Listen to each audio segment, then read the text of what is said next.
Pakistan cricket team जो कि आजकल ऑस्ट्रेलिया में मौजूद है और ऑस्ट्रेलिया के साथ अपना पहला टेस्ट मैच हार चुकी है। यहाँ पर बात करना चाहूंगा पाकिस्तान के एक ऐसे बॉलर की जो कि अंडर 19 खेल कर आए।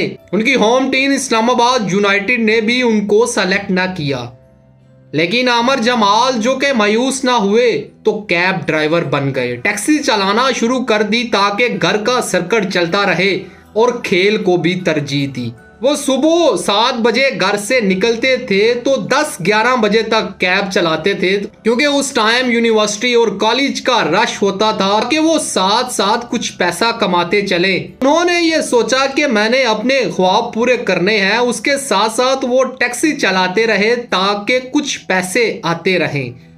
मैं यहाँ पर बात करना चाहूंगा आमिर जमाल की, जिन्होंने ऑस्ट्रेलिया में पहले टेस्ट में तबाहकुन बॉलिंग